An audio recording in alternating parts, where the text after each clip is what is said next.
So welcome everybody. I guess everybody who's watching me on my YouTube channel. This is Conversations with Mitch Gray. So I'm pretty much assuming that we are live and we are live. So Mitch is playing around with his hair, and of course I don't have any. So welcome everybody. This is Conversations with Mitch Gray. Of course, I'm your co-host, Dr. McNally, Dr. Keith McNally. Today we are going to address leadership. Leadership is a pretty cool topic, and we always have an interesting time talking about it. But how about from the perspective of leaders who consciously have to address on a daily basis, if not a regular basis, their mental health status? And so, Mitch, can we kind of jump into that conversation and what it would look like? Because you're a leadership coach, and you also have faced your share of mental wellness challenges over your lifetime. As a matter of fact, you were a leader of a church. You were a church pastor at one time in, Mhm. your bygone days. No, you have kind of grown past that, but still, that's a leadership position. And so, regardless of how you address it, leaders are still people and people still deal with issues. And so, how do we kind of step into this conversation and make it poignant to those who are listening? Yeah, for me, my clinically diagnosed mental health life actually began when I was pastoring a church. That's when I was first diagnosed with depression. Wow. What's interesting is when you look industry wide, I haven't checked in a while, so I may be a little bit off, but traditionally, the industries that deal most with severe mental health issues and health issues are the health industry, so like medical industry, because of all the stress and everything, their mental health issues are normally really rampant, and then ministers is usually second. So what's interesting is these industries that are in the business of helping other people are often not in the business of helping themselves. Mm. And I think that's what happens with people in leadership positions across the board, industry agnostic. I think you're so focused on making sure you're helping the business, making sure you're helping other people, making sure you're facing other people. So everything you do is about others, and very little of what we do in those positions oftentimes is not about ourselves. What I've learned in my journey is that you better begin with self, Mm. because if you don't begin with self, you're going to have nothing left to give at some point in time. And so it's really interesting to me when I deal with leaders who are highly stressed because of so much responsibility, who are highly intense, oftentimes. The myth of leadership is that you have to be a little bit harsh and stern and serious and focused. And so, all of these kind of negative attributes that affect our nervous system negatively, which impacts our mental health and our mental wellness, Mm. they're focusing on them and weighing that burden on themselves physically, emotionally, mentally, spiritually, and doing absolutely nothing about it and wondering why they're so stressed, wondering why they're burnt out, wondering why they're not enjoying their job anymore or their relationships. And so then you throw in, if there's someone in a leadership position who has been diagnosed clinically with mental health disorders, now it's like, okay, so what do you do about that? How do you actually insulate yourself so that you're taking care of yourself in a way that's going to give the positive attributes to the human experience? My, as you said that, I was just kind of thinking of my most recent appointment with my therapist, and one of the things I have a challenge dealing with is emotions. I'm really good at expressing certain types of emotions. Typically, it's anger and there's things that are high energy. Um, but other than that, maybe not so much. And so the the key to what she said to me was until you go through the healing journey yourself, you're not going to be able to help other people. And which is Yeah. kind of part and parcel of who I am. I am by any description. a teacher, a healer, somebody who really looks after other people. And that's just been my nature. Now, do I consider myself a leader in that aspect? Probably not now, but hopefully growing into that space, whereas I can make a bigger impact on other people. Maybe not so much from a pastoral perspective or a leadership coach, but just somebody uh, who understands the journey and not only understands the journey, has gone through the journey, has taken those steps, those challenges, those frustrating, oh my God, do I really have to do this kind of thing? And then kind of step through it and recognize the value that it brings to me. And so I'm Yeah. kind of in that space right now where, just as you say, I have to be in touch with myself from a holistic basis, body, mind, spirit, emotion, and tapping into each of those things can be a challenge sometimes. Absolutely. Yeah. Yeah, and we can, it's while the statement makes sense, you can't really help other people until you have gone through the journey, the healing journey. You do and can help other people. It's just it won't be best served. And I think that's what I would like leaders to understand is yes, you can still lead people from whatever disposition you were at this point in time, but you're going to be much better served through vulnerability, through compassion, through empathy, through understanding. And so it's not that you're not making an impact on others. It's just what impact is best served for yourself and those around you. It's just like I have a client right now who 2 years ago, when he came to me, almost 2 years ago, incredibly stressed, not sleeping, relationships were on the burn. I mean, he was just ready to blow the business up. It was so bad. And now it's like now he's taking vacations and being able to go places and do things and not have to be at the business all the time.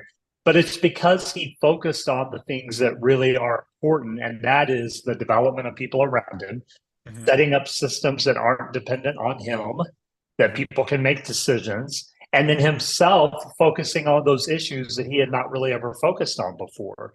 And so it's a question of where am I best served? And where are those around me best served? And if we can position ourselves from that perspective, it really begins to evolutionize our process and our healing and put us in a much better position to relate and connect with others. So, which is, I think, probably where your therapist was going. You're going to be able to be better served by going through the healing journey. Anyone is than not. We can still impact people, and we do still impact people, but where are we better served? And there's no doubt because, after my last suicide attempt, we're talking back in 2021, I went on a start of a journey, not even realizing what it was Yeah, at the time, but I started having conversations with people, and thus this is, the true manifestation of all of those conversations. And here is just one more, meaning that I were I was or the I was going to say I was finding people, but maybe the universe was sending me people yeah, that had gone through their own journey, had at least gone through enough of their journey, and the journey never stops, but they had made and were making significant transformations in their own mhm, lives, personally, professionally, but mostly from the personal perspective that they knew something had to change. They mhm, knew something had to change significantly enough, or they're going to be just like the client that you're talking about, completely burned out, burning out the world around them and the people yeah, who are he or she is directly connected to, whether it's at family or business or whatever. They were making such changes that they were willing to start sharing those changes, and they were willing to yeah, start sharing those changes in a conversation with me. And what I was willing to do was live vicariously through all of them because mhm, they had found a way to empower themselves. And I had not yeah, gone into that just yet. I was not empowered. I was still kind of in a very fearful mode in terms of, what my life was and what direction it was going in and how I was living it and all of those things. And you are very familiar with the onset of those yeah, conversations because you are, my guardian angel. But I say all that to say is that I'm now in a situation where I'm no longer living vicariously through those conversations. I'm living with those conversations because I'm living with the people who are on their own healing journey. And Yeah. that's a big umbrella, and that's okay.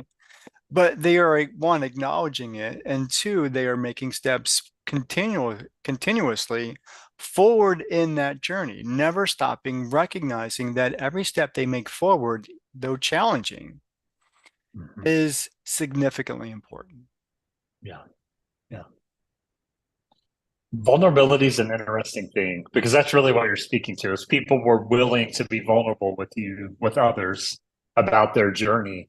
And to me, the most important thing that vulnerability does is gives others permission Mm. to begin their own journey. And for you, that's a really, really cool thing. And that's what I want people in leadership positions to hear is that the more vulnerable they are, with the people around them, the more they will give permission to those people being vulnerable and being able to grow in their own journey as well. And so this whole myth that leaders can't be vulnerable, no, you're not going to share everything, but I think there is a time and place to open up and to really connect deeply with the people around you, whether they're the janitor or the CFO. I mean, it doesn't really matter. We're all humans. Those are just positions.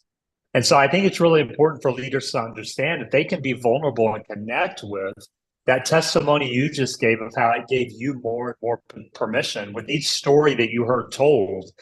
It really banked up the permission within you to finally go, oh, wow, I can do something else, or I can take a different approach, or I can think differently. And I've had a first row seat to that journey that you've gone on. What's amazing is people in leadership positions have so much opportunity for impact that if they could use vulnerability as a tool of permission, what it would do to their business or their organization of any industry is it would actually increase performance, increase passion, increase opportunity because people are much more connected. And as humans, we live and perform and experience things much better when we're connected. Isolation works against those things. And so that connectivity that we can build, and for the leader maybe dealing with mental wellness issues, it'll just feed them as well in such a more positive manner. It's really about creating community. And that's what you've done with all the conversations you've had is you've created this community that just gave more and more permission to, yes, it's okay. It's perfectly okay to step into your story, to step into your journey.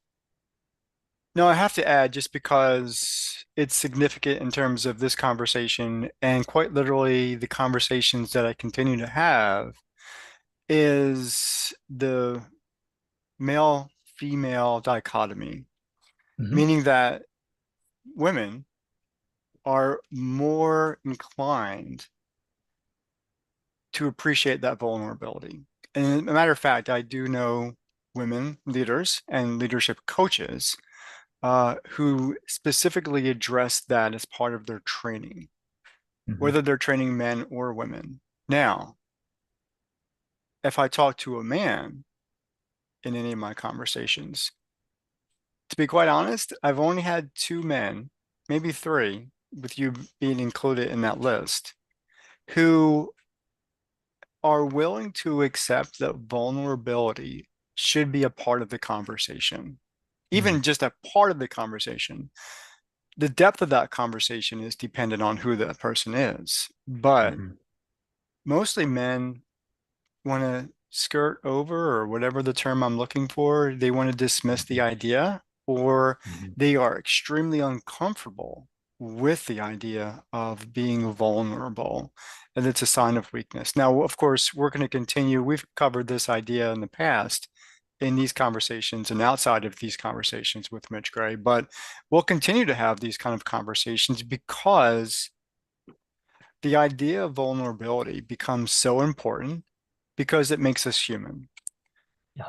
Knowing that we are not perfect, okay, is really at some point in the conversation has to come out, meaning Yeah. that being human, not being perfect, being on a journey, always being in, I think I said this either last in our last conversation or in previous conversations, because it's a mantra that I have picked up from When I was an undergraduate student, we were always in the process of becoming. Hmm. We are always in the process of becoming. At least we Hmm. should be, and we should be Hmm. doing so intentionally. And that's going to require us to be, you know, Vulnerable. vulnerable Yeah. and in places, in times where we're not quite sure of ourselves. And it's in Hmm. those places and times that we have the greatest potential for great change. And Hmm. when people, and I think you are a good example of this because you've seen me grow, expand, change, pivot, whatever word you want to use or a combination thereof, from where I was to where I am now, 3 years later, 3.5 years later, somewhat. Yeah. Um,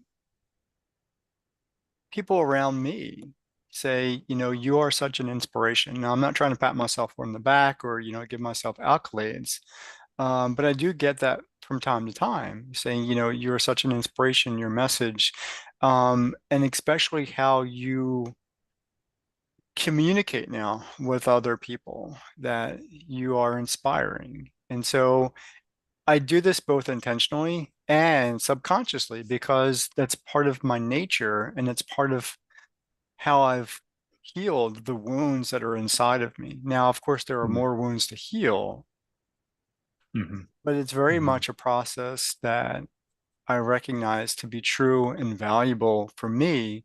And as it's true and valuable to me, I can share it with others. Yeah. Yeah. And I think going back to the masculine, feminine, I think we've made a mistake having the conversation from the standpoint of females being a certain way, males being a certain way, because behavior actually has nothing to do with sexuality or sex. Like being a male, being a female, behavior has nothing to do with that. What guides the behavior is conditioning. We talked about it last week, domestication. Mm, However, we're conditioned to believe and allowed to feel is how we end up believing and feeling. And so, for someone, whether male or female, who was taught that vulnerability isn't safe or isn't masculine per se, then they're not going to believe that vulnerability is something they should be. In fact, they're going to despise the feelings that vulnerability brings up because then we have to go deeper and talk about feminine masculine energy.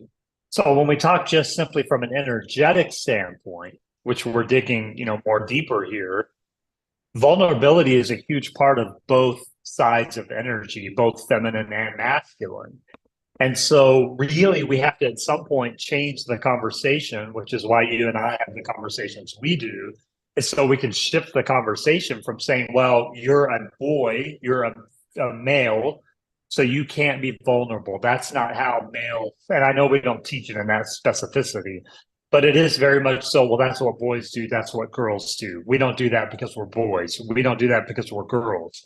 At some point we have to start shifting the conversation where it's like just allow the child to develop as they are feeling they need to develop. So in fact, I was having a conversation with my parents the other day about the style of parenting, of reasoning, and how that's so different when you're trying to reason with the 2 or 3 year old.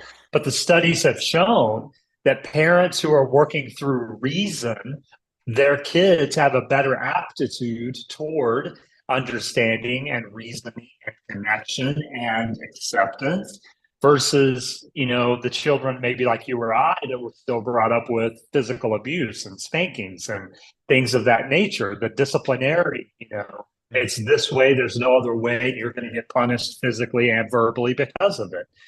Those studies are showing that the children who are brought up in those types of environments, with the abuse and the physical hitting and et cetera, they're much less prone to the reasoning side of things. And so when you really begin digging deeper, it's almost like, wow, we have so much. And I want to, we're talking about leadership. Why are we talking about raising kids? Because it's really not so dissimilar when you're working with people as adults, because we're all children at heart, or we should be. And that's a good thing.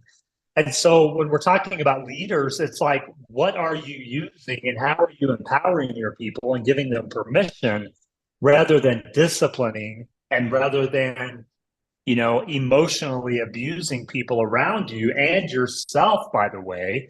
Most people that are being emotionally abusive to other people are usually emotionally abusive to themselves. And so it really does become this interesting concept. And if we're being really honest and vulnerable, most of us do still see things from your point, which was males are taught one thing, females are taught another. We treat males a certain way at the workplace. We treat females. I mean, good grief, we're in 2024 and we still don't have equal pay across the board.